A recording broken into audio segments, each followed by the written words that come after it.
Acara ini didukung oleh Desa Pay, cashless-nya kerabat desa Indonesia. Ini kemarin sudah sampai ke penerangan jalan dan kemudian maknanya bagi itu. Kemudian transportasi antar RT. Jadi ada yang menanyakan apa benar ada yang transportasi lintas udara. Ya, untuk saat ini kalau laut antar laut itu ya ada. Tinggal nanti apakah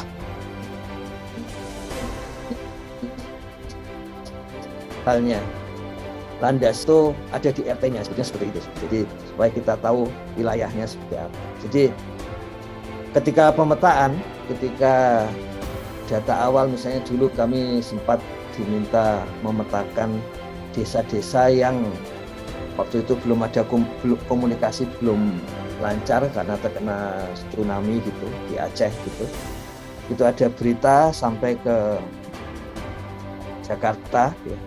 Kami mendukung salah satu kementerian waktu itu, diminta langsung sore itu membuat peta desa-desa yang kemungkinan terkena tsunami Aceh itu.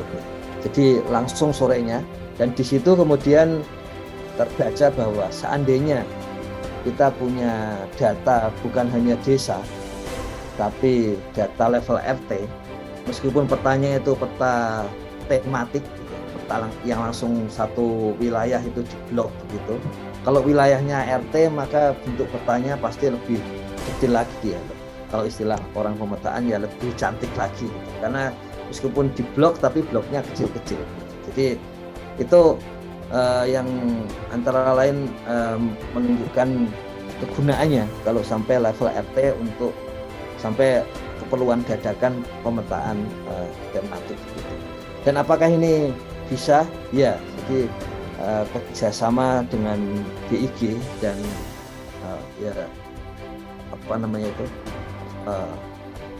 kerjasama BIG dan kemudian melanggan Google Earth Pro gitu.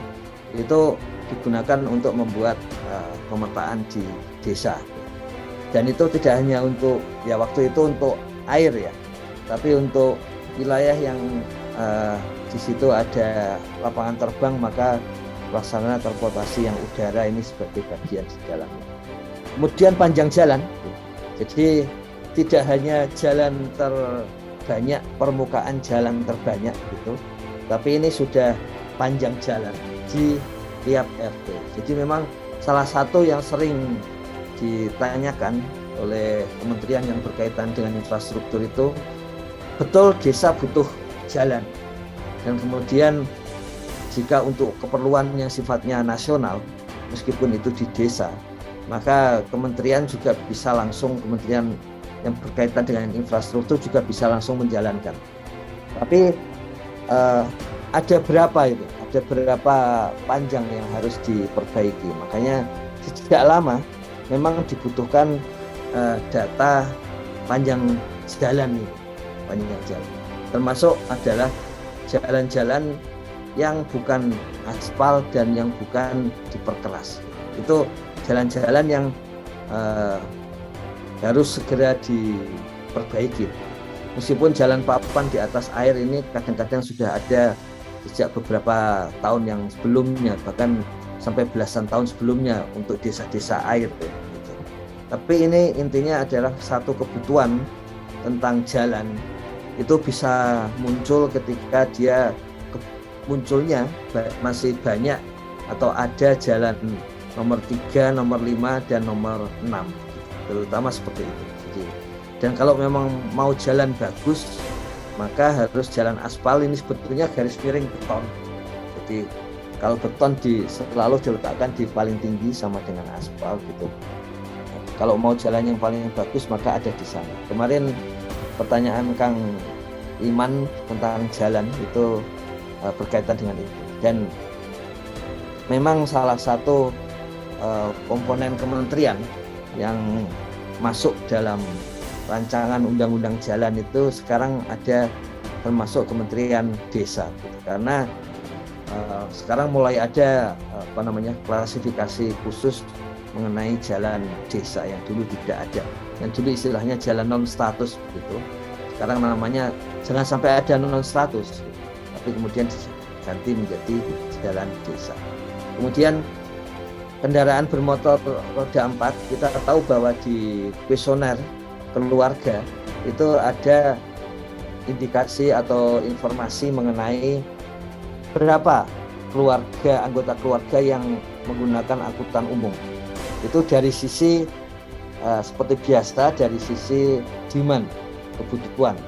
Kemudian dari sisi supply, layanan, itu antara lain muncul di sini. Apakah bisa dilalui kendaraan bermotor roda 4 atau lebih atau tidak. Karena ini terutama berkaitan dengan transportasi logistik barang dan dengan adanya transportasi untuk angkutan umum. Jadi ini akan merujuk terutama pada potensi untuk logistik. Jika nanti layanan logistik itu belum ada, maka di situ ada potensi untuk menguatkan desa menjadi jaringan logistik. Tapi jika tidak, maka itu menjadi rekomendasi untuk meningkatkan fasilitas logistik di desa. Jadi yang Presiden Jokowi sampaikan tol ini, tol itu gitu. Kita belajar dari telematika. Jadi ketika disampaikan ada jaringan palaparing gitu, kemudian itu masih berbentuk backbone dan kemudian jaringan-jaringan besar lainnya. Ketika masuk ke desa, maka masih perlu jaringan-jaringan lebih kecil. Nah, dalam hal jalan juga demikian.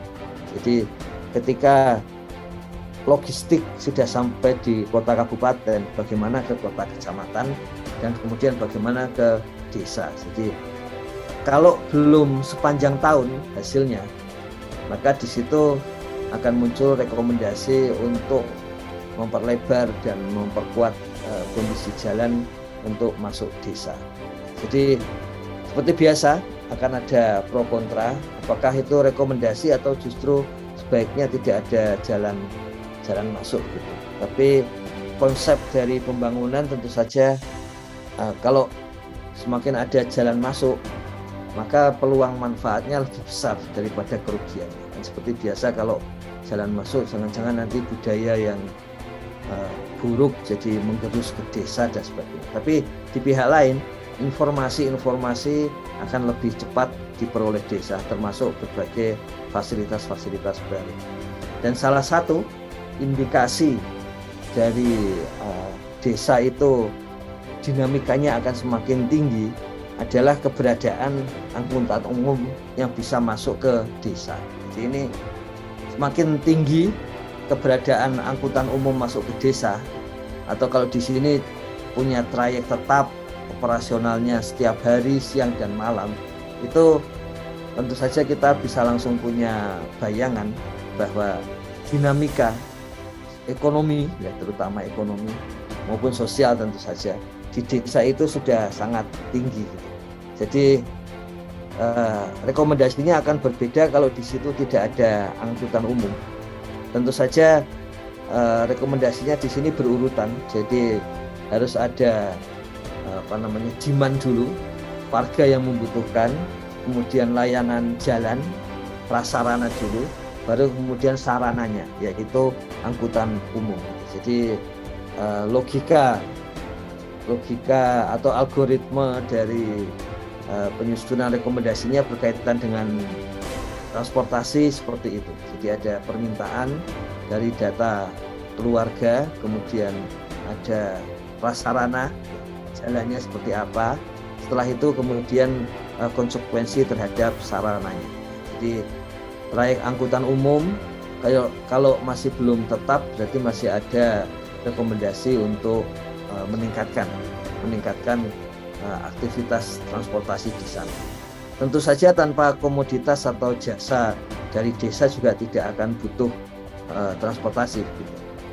Kemudian sama operasional itu kalau tidak setiap hari, berarti desa masih dinamikanya masih kurang. Memang ada beberapa desa yang kemudian basisnya tidak angkutan umum, tapi desa menyediakan terutama misalnya angkutan yang rutin untuk anak sekolah dan sebagainya. Tapi secara umum itu memang kebutuhan itu diperoleh dari angkutan umum, termasuk jam operasi. Jam operasi kalau sampai malam hari tidak hanya menunjukkan keamanan, tapi juga menunjukkan dinamika ya, kebutuhan untuk tetap ada aktivitas sampai malam hari. Memang secara akademis itu hubungan antara keamanan dan kegiatan ekonomi itu sangat erat. Jadi kalau ekonominya jalan, keamanannya pasti juga ikut jalan dan sebaliknya.